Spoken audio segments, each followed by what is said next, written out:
संजय जी, उन्होंने तो अभेद्य किला बना दिया है और तस्वीर दिख रही है।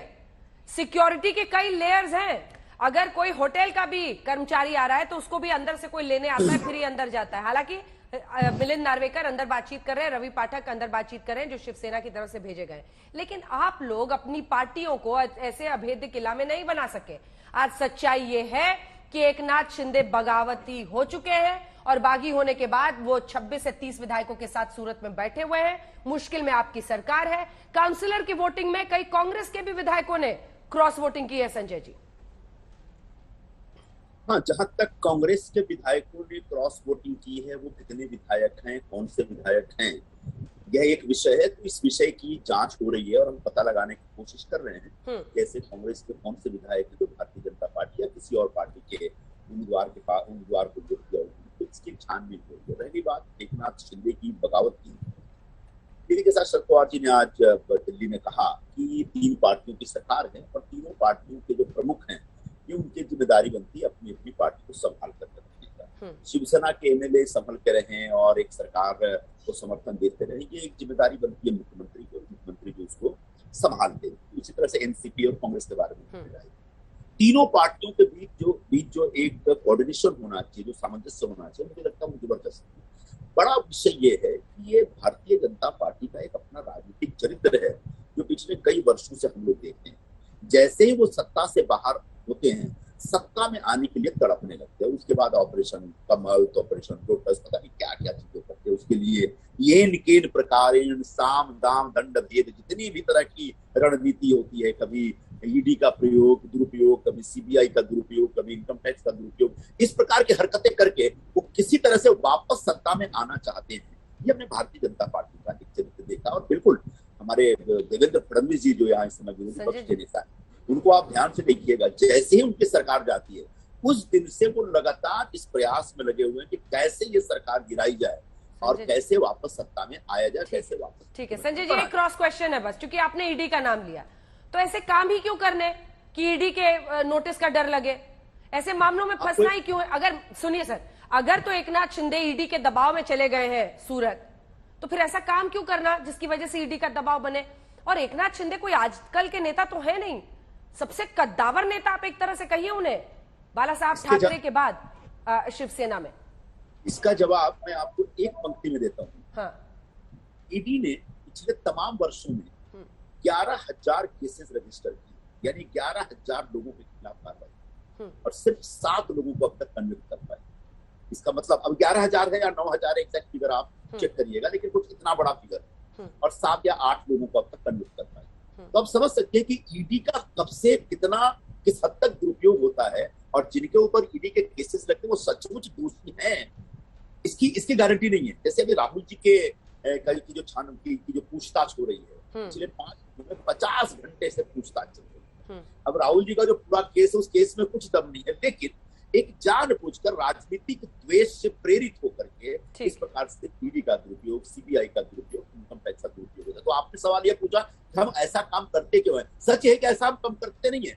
ईडी को जानबूझ करके एक अपने राजनीतिक प्रतिद्वंदियों को फंसाने के लिए, उनको अपनी तरफ खींचने के लिए भारतीय जनता पार्टी और केंद्र सरकार इस्तेमाल कर रही है या दुरुपयोग कर रही है। ये मेरा कहने का आशय है। हाँ, अगर किसी ने गलत किया है और उसके ऊपर ईडी का केस बनता है, पीएमएलए का वायलेशन का केस बनता है, तो बिल्कुल कार्रवाई होनी चाहिए। लेकिन बहुत एक सिस्टमेटिकली एक पैटर्न देखा जा रहा है कि जहां चुनाव होता है वहां ईडी पहुंचता है, चुनाव की घोषणा हुई और ईडी और इनकम टैक्स पहुंचा।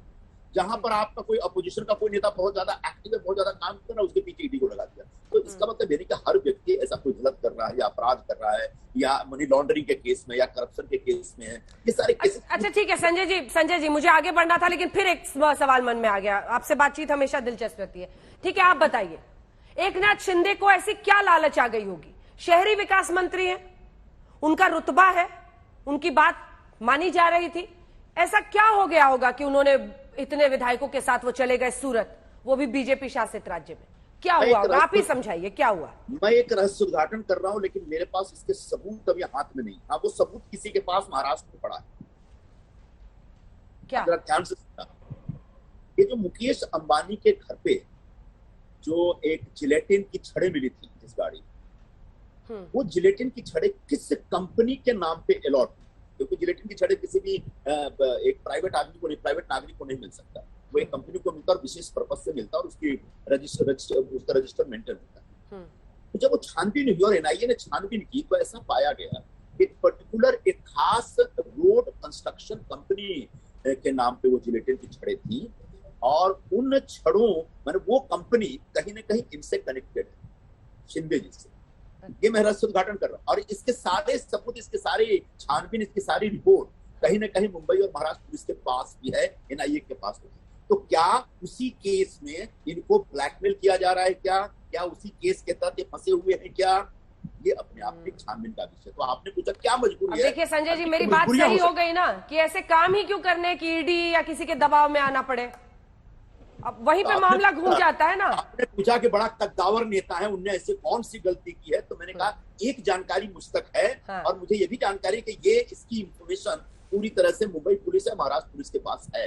हाँ, उस इंफॉर्मेशन को आज तक उजागर क्यों नहीं किया गया, एनआईए ने इनको पूछताछ के लिए क्यों नहीं बुलाया? क्योंकि इनके खास दोस्त थे प्रदीप शर्मा, जो इस समय जेल में है, उसी केस में, मर्डर के केस में, मनसुख हिरेन के मर्डर के केस में। ये तो पार्टनर थे, एकनाथ शिंदे और प्रदीप शर्मा तो ठाणे का एक क्लब दोनों मिलकर चलाते थे। तो क्या उस केस का इस विषय से लेना देना है या आगे आने वाले दिनों में छानबीन का विषय हो सकता है? ठीक है, मैं लौटूंगी आपके पास, लेकिन बात वहीं घूम फिर कर आती है। एकनाथ शिंदे कल रात तक तो शिवसेना के ही नेता थे ना, ऐसे काम ही क्यों करने की किसी वजह से किसी दबाव में आ जाए या कोई पैसा दिखा दे तो उस लालच में चले जाए।